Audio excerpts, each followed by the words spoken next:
talked about the problem of the war in Afghanistan and how Obama is talking about raising troop levels there for whatever reason. KT McFarland from ktmcfarland.com has been watching the situation and joins us now with some ideas that we need to pay attention to in Afghanistan.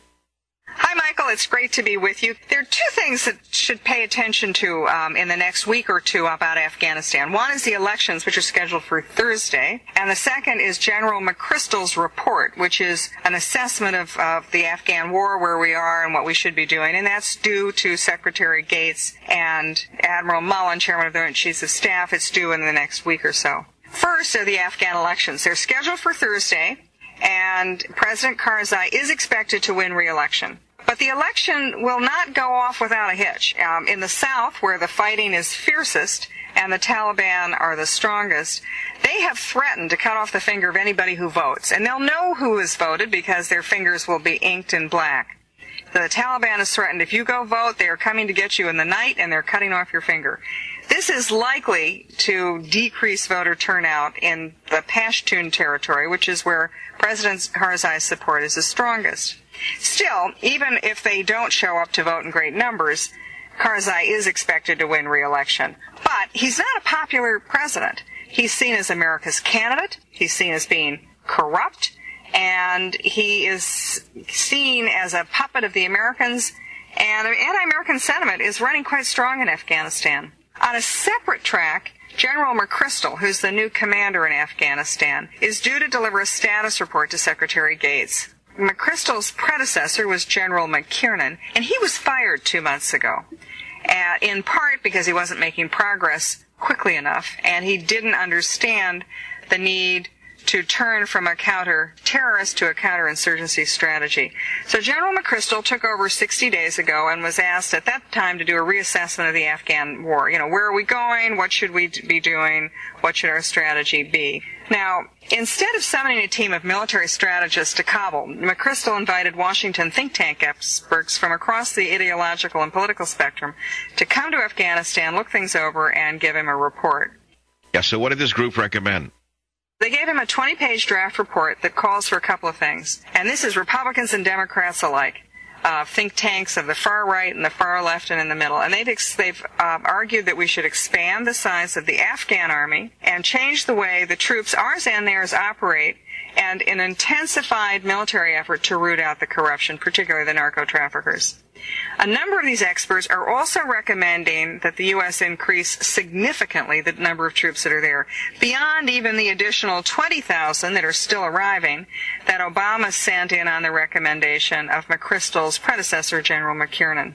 But this report will also recommend moving from a counter-terrorist strategy to a counterinsurgency strategy. And that's important, and there's a significant difference between the two. Because if the goal is to win the hearts and minds of the Afghan people, your tactics for doing that are secure territory for the people, give them a secure environment, public works projects, agri-projects, roads, schools. Previously, for the last 8 years that we've been in Afghanistan, we focused on counter-terrorism. In other words, going after the terrorists and the militants as a first priority, which often results in higher civilian casualties, since the Afghan Taliban fighters are all located within civilian areas. And it also means that areas that they live in are not secure, because what happens in a counter-terrorist strategy is our people leave the base, go out, find the bad guys, come back to the base, but they leave the civilian population exposed to the bad guys coming back the next day. So with this election in Afghanistan being over and the McChrystal report coming due, Obama is going to be facing a really tough choice within the next month. And that'll boil down to three options. Get out.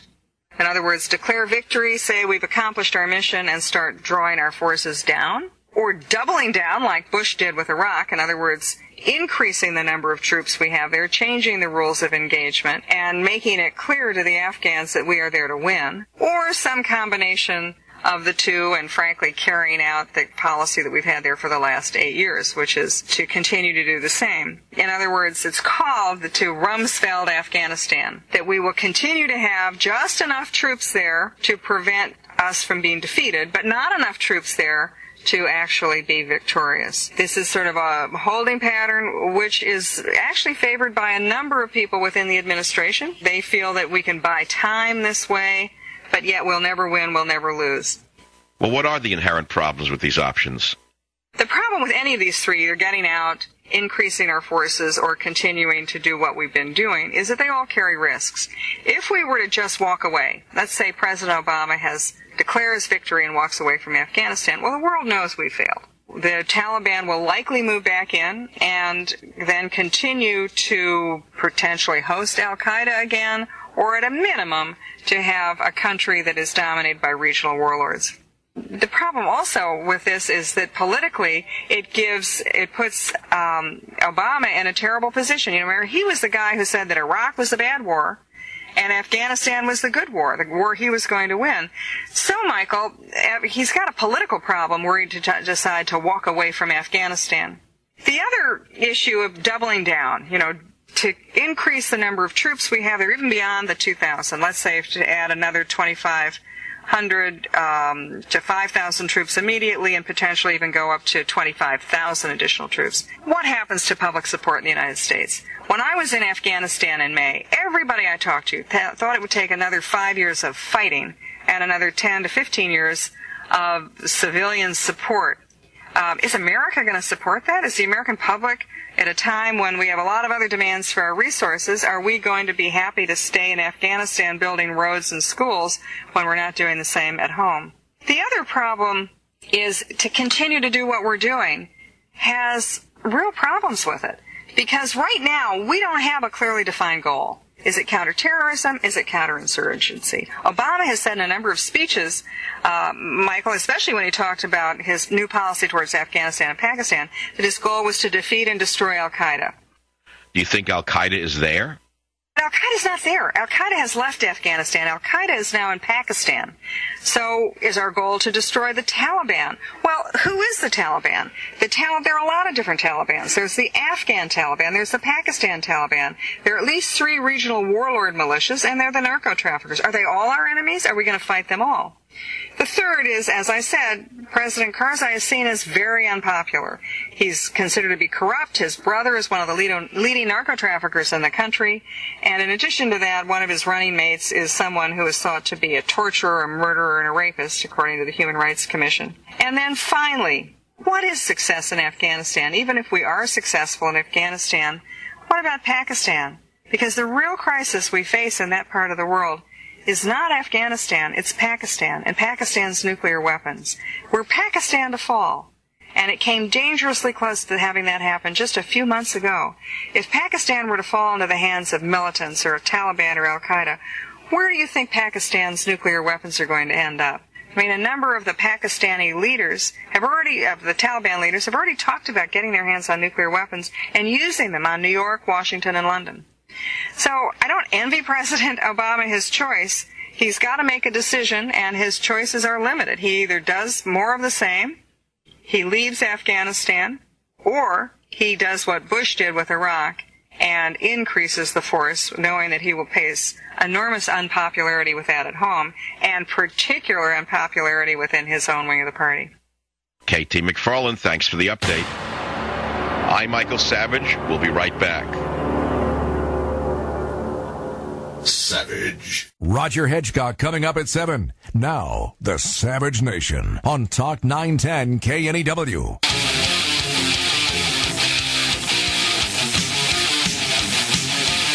Now, you may have seen Obama appear at the VFW to give a speech on a topic he knows nothing about, the military. A Harvard law professor thinks he can talk down to the men and women who defend our nation with their lives.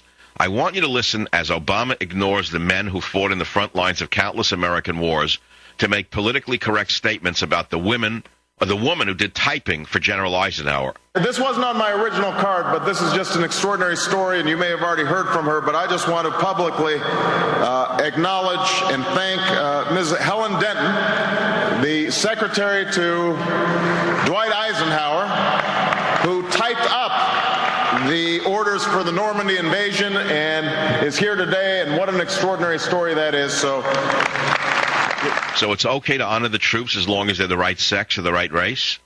And in this next clip, he pledges not to place American troops in danger unless it's necessary.